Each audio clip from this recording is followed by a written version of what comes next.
ஜாதகப்படி என்ன தொழில் செய்யலாம்? ஒரு மனிதன் எந்த தொழிலை தேர்ந்து எடுத்து செய்தால் வெற்றி பெறலாம்? அதற்கு சாதக கட்டத்தில் எந்த மாதிரியான தொழிலை தேர்ந்தெடுத்து செய்தால் அத்தொழிலில் நிபுணத்துவம் பெற்று முன்னேறலாம்? இதுபோன்ற பல்வேறு வினாக்களுக்கு விடை தேடும் நோக்கில் இப்பதிவினை கொண்டு செல்கிறேன். தொடர்ந்து இப்பதிவினை படித்து பயன்பெறுங்கள். ஒருவரது தொழில் ஸ்தானத்தை பற்றி அறிய வேண்டுமாயின் அவரது சாதக கட்டத்தில் 10ஆம் இடத்தினை ஆய்வு செய்து பார்க்கப்பட வேண்டும். இதனை எனாத வகைகளில் ஆய்வு செய்து பார்க்கப்பட வேண்டும் என்பதனை உங்களோடு வெளிப்படையாக சோதிடம் அறியாத நபர்கள் கூட புரிந்து கொள்ளும் வகையில் விளக்குகிறேன், நன்றாக கவனியுங்கள்.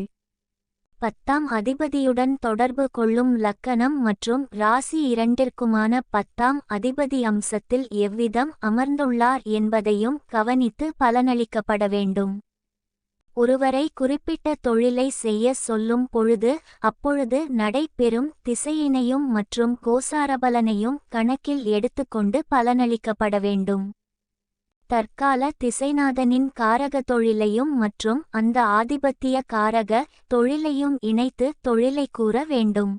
ஒருவர் தாம் செய்யக்கூடிய தொழிலில் சிறப்படைவாரா என்பது போன்ற விவரங்களினை பெற 10ஆம் அதிபதியின் வலிமையினை அறிய வேண்டும்.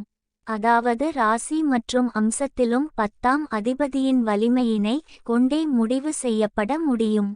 10ஆம் அதிபதி ஒருவரது சாதகத்தில் பலமடைந்து ஏதாவது ஒரு யோக தொடர்பு பெற்றிருக்க வேண்டும், அல்லது தற்சமயம் நடைபெறும் திசைநாதன் பலம் பெற்று சுபரின் பார்வையினை பெற்று ஏதாவது ஒரு யோகத்தினை பெற்று வலிமை பெற்று அவை 10ஆம் அதிபதியின் சம்பந்தப்பட்டாலும் சாதகன் தான் மேற்கொள்ளும் தொழிலில் மேன்மையடைந்து பிற்காலத்தில் பிரபலமும் பெரும் செல்வபலமும் பெற்று திகழ்வார்.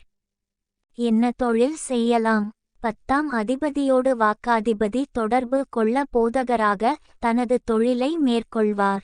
இத்துடன் குரு கூடினால் ஆசிரியனாகவும், கேது தொடர்பு கொண்டால் ஆன்மீக பேச்சாளராகவும், இறை தொண்டாற்றுபவராகவும், புதன் கூடினால் நல்ல பேச்சாளர், எழுத்தாளர், இசைப்புலமை மற்றும் சோதிடராகவும் ஆகும் வாய்ப்பு உண்டு. சுக்கிரன் தொடர்பு கொண்டால் நகைக்கடை, ஹோட்டல், ஜவுளி, வட்டி தொழில் புரிபவராகவும் இருப்பர். செவ்வாய் தொடர்பு நிலபுரோக்கராகவும் பத்திரப்பதிவு புரிபவராகவும் திகழ்வர். 10ஆம் அதிபதியுடன் 3ஆம் அதிபதியானது தொடர்பு கொண்டு இத்துடன் சனி, புதன், செவ்வாய் மற்றும் ராகு பகவான் தொடர்பு கொள்ள சாதகர் அச்சகம், விளையாட்டுத்துறை, பத்திரிகை துறை, செய்தித்துறை, தொலைக்காட்சி, கேபிள் தொலைபேசி மற்றும் தூதரகம் போன்ற தொழிலில் நாட்டம் உருவாகலாம். 10ஆம் அதிபதியுடன் 4ஆம் அதிபதி சம்பந்தப்பட்டு செவ்வாய் பகவான் தொடர்பு உண்டாக சிலர் ரியல் எஸ்டேட், கட்டிடம் கட்டும் ஒப்பந்தக்காரர், மருத்துவம் தொடர்பான பணிகள், விவசாயம், தானியம் தொடர்பான தொழில்கள் மேற்கொள்ள வழிவகை உண்டு. அதே நேரத்தில் சுக்கிர பகவான் மேற்கண்ட அமைப்புடன் தொடர்பு கொள்ள வாகன யோகம் உருவாகி அவை சார்ந்த தொழிலில் ஈடுபட தூண்டும். மற்றும் பர்னிச்சர், உணவு விடுதி போன்ற தொழில் உருவாகலாம். சந்திர பகவான் தொடர்பு நீர் சார்ந்த தொழில், கிணறு தோண்டுதல் போன்றவற்றில் சாதகரை ஈடுபட வைக்கும்.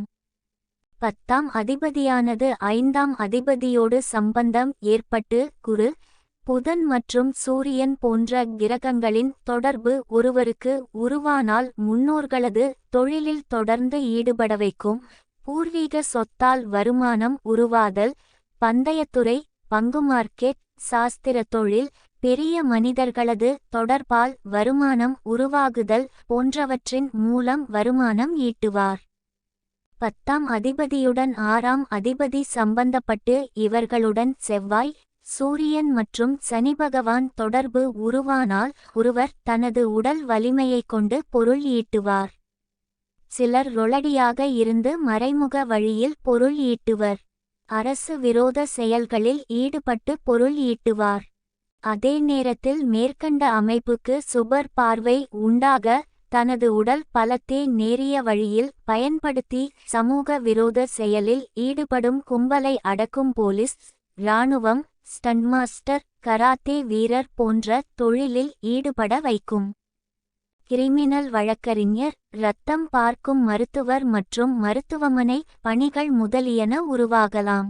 10ஆம் அதிபதியுடன் 7ஆம் அதிபதி சம்பந்தப்பட்டு இவர்களுடன் சுக்கிரபகவான் தொடர்பு பெற வஸ்திரதுறை, பயணதுறை, அரசு ஒப்பந்தம், சாலைப்பணித்துறை, கூட்டுத்தொழில், திருமணம் தொடர்பான திருமண அமைப்பாளர், திருமண மண்டபம் மற்றும் மனைவி வர்க்க தொழில் உருவகலாம்.